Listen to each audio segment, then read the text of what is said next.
मैं अपना immune system boost कर चुकी हूँ। मैं अपना इम्यून सिस्टम बहुत बहुत बहुत बूस्ट कर चुकी हूँ। इतना बूस्ट कर चुकी हूँ कि कोरोना वायरस मेरा कुछ भी नहीं बिगाड़ सकता। आइए देखते हैं कि ऐसे बड़े बड़े क्लेम्स करने वालों की बातें कहाँ तक सच होती हैं और कहाँ तक सच हो सकती हैं। जानने के लिए मेरे साथ बने रहिए, एंड तक स्टे ट्यून्ड।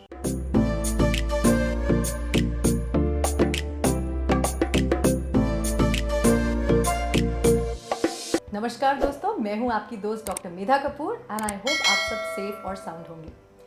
तो दोस्तों, ये जो कोविड-19 का क्राइसिस है, ये हम सब के लिए बहुत ही स्ट्रेसफुल रहा है, मेंटली भी और फिजिकली भी। तो ऐसे में कुछ बहुत अच्छी चीज़ें हैं जो कि हम कर रहे हैं जिससे कि हमें कोविड-19 का इन्फेक्शन ना हो, जिसमें से है सोशल डिस्टेंसिंग मेंटेन करना, ज़रूरत ना पड़ने पर घर से बाहर ना जाना, मास्क का और सैनिटाइजर्स का रिलीजियसली उपयोग करना और अपने हाथों को 20 सेकंड के लिए अच्छे से धोना। पर दोस्तों, इसी का एक दूसरा पहलू भी है। होता क्या है कि जब हम बहुत ज़्यादा हाइपर विजिलेंट होते हैं या स्ट्रेस्ड होते हैं तो हम बहुत सारी मार्केटिंग गिमिक्स को सच मान लेते हैं जो कि झूठी होती है।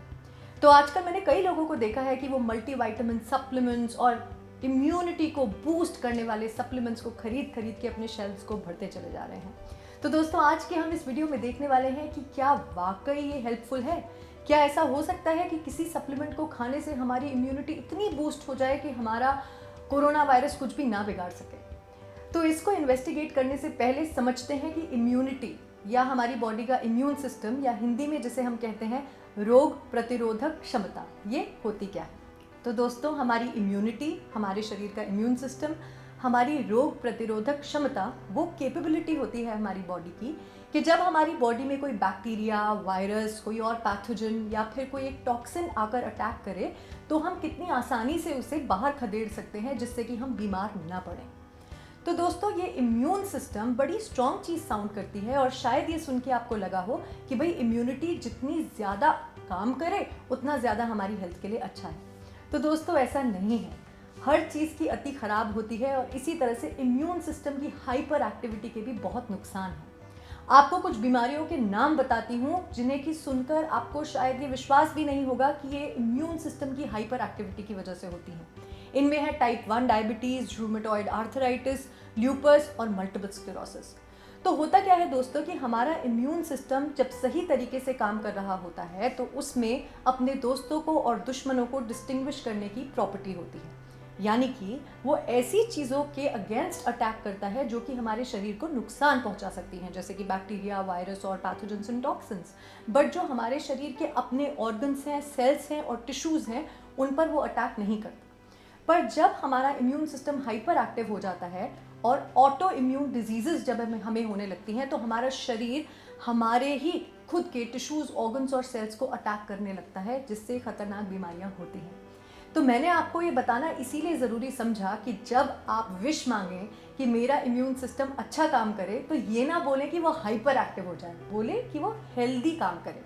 क्योंकि अगर आपका इम्यून सिस्टम अंडर एक्टिव होगा, यानी कि उसे जितना काम करना चाहिए उतना भी नहीं कर रहा होगा, तो आपकी इन सारी बीमारियों से ग्रसित होने की जो प्रोबेबिलिटी है वो बढ़ जाएगी। और वहीं अगर आपका इम्यून सिस्टम हाइपर एक्टिव होगा तो अभी बताई बीमारियां आपको हो सकती हैं। तो इस वजह से टारगेट ये रखिए कि हमारा इम्यून सिस्टम हेल्दी रहे। अब बात ये आती है कि क्या इम्यून सिस्टम को हेल्दी रखने के लिए मल्टीविटामिन पिल्स या ये जो न्यूट्रिशन सप्लीमेंट्स हैं इनको लेने का कोई फ़ायदा है? तो इन दो टॉपिक्स के बारे में मैं वीडियोस बना चुकी हूँ। आपको यहाँ पे पहला लिंक जो दिखाई देगा अभी, वो है न्यूट्रिशन सप्लीमेंट्स के बारे में। तो जो न्यूट्रिशन सप्लीमेंट्स है, क्या उनको लेना सही है या नहीं है, न्यूट्रिशन सप्लीमेंट्स के फ़ायदे और नुकसान क्या होते हैं, क्या वाकई जो हेल्थ बेनिफिट्स उसके क्लेम किए जाते हैं वो होते भी हैं या नहीं, ये आप मेरी पहली वीडियो में देख सकते हैं। और जो दूसरी वीडियो जिसका लिंक अब यहाँ पर फ्लैश हो रहा है वो है मल्टीविटामिन पिल्स लेने के बारे में, कि क्या इसके हेल्थ बेनिफिट्स हैं, क्या अगर ज़रूरत से ज़्यादा विटामिन कंजम्पशन हो जाए तो उसके कोई नुकसान भी होते हैं। तो इन टॉपिक्स को डिटेल में मैं ऑलरेडी एड्रेस कर चुकी हूँ।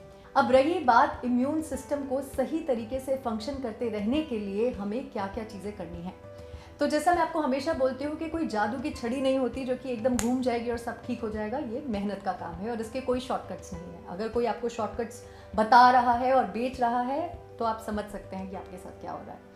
तो दोस्तों, इसके लिए कुछ चीज़ें हैं जो कि आपको बिल्कुल भी नेगोशिएबल नहीं माननी है। एक है अच्छी नींद। आपको रात को 7 से 9 घंटे की अनइंटरप्टेड नींद ज़रूर लेनी है।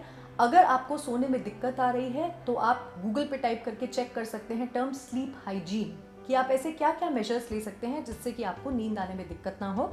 तो इसमें एक सबसे बेसिक चीज़ मैं आपको बता दूंगी कि अगर आपको नींद आने में दिक्कत होती है तो प्लीज़ आप स्क्रीन्स को अपने सोने के टाइम से 2 घंटे पहले देखना छोड़ दें, क्योंकि दोस्तों इन स्क्रीन से जो ब्लू लाइट एमिट होती है हमारा दिमाग उसे डिस्टिंग्विश नहीं कर पाता डे लाइट से। तो हमारे दिमाग तक ऐसे सिग्नल्स पहुंचते हैं कि अभी भी उजाला है, अभी भी दिन है, सोने का टाइम नहीं हुआ। तो ये एक बहुत इंपॉर्टेंट टिप है जो कि आपको ध्यान में रखनी होगी। दूसरी चीज़ दोस्तों, एक्सरसाइज। इसके बारे में भी मैं पहले एक वीडियो बना चुकी हूँ, लिंक यहाँ फ्लैश हो रहा है, पर आपको ब्रीफ में बता देती हूँ।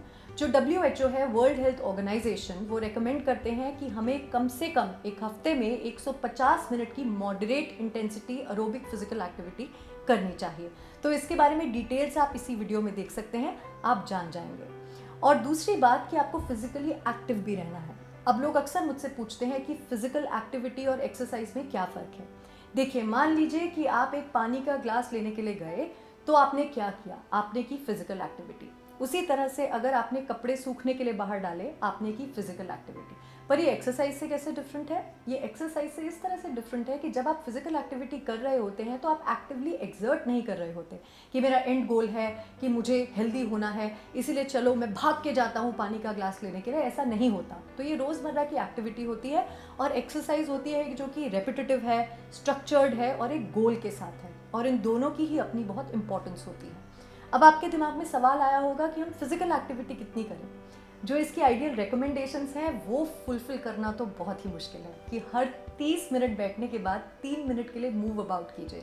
बट स्टिल मेरे ख्याल से ऐसी रिकमेंडेशंस को जान लेना बहुत ज़रूरी होता है, क्योंकि हम इन्हें अगर आइडियली फॉलो ना भी कर पाएँ तो एक अलार्म दिमाग में ज़रूर बजता रहता है कि भाई बहुत देर से बैठे हैं, अब उठ के चलना चाहिए।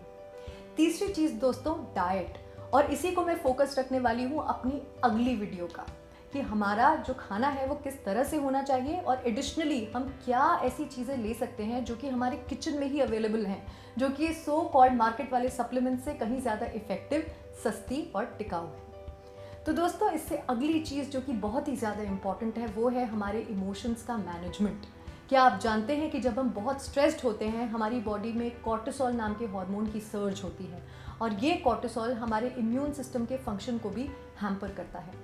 तो ये बहुत सारी चीज़ें हैं जो कि हमें रेगुलर बेसिस के ऊपर करनी पड़ेंगी अगर हम चाहते हैं कि इम्यून सिस्टम अपने ऑप्टिमम पे फंक्शन करता रहे, ना कम ना ज़्यादा।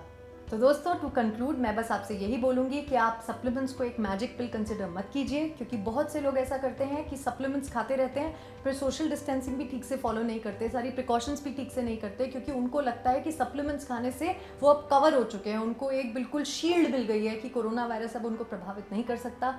इस चक्कर में वो अपनी डाइट को, एक्सरसाइज को और अपने मेंटल हेल्थ को मेंटेन करने के लिए जो एफर्ट्स होते हैं उनको कम कर देते हैं। तो प्लीज़ ऐसा मत कीजिए। सप्लीमेंट ओवरनाइट लेने से ऐसा नहीं होता कि अगले दिन आप उठे तो शक्तिमान बन गए और आपकी इम्यूनिटी बहुत बूस्टेड है। ऐसा नहीं होता, ये एक मिथ है, इसमें मत पड़िए। रेगुलरली एक्सरसाइज कीजिए, योग कीजिए, मेडिटेशन कीजिए, अच्छा खाना खाइए और खुश रहिए। तो दोस्तों, this is doctor Veda Kapoor signing off. मिलते हैं अगले हफ्ते। बाय।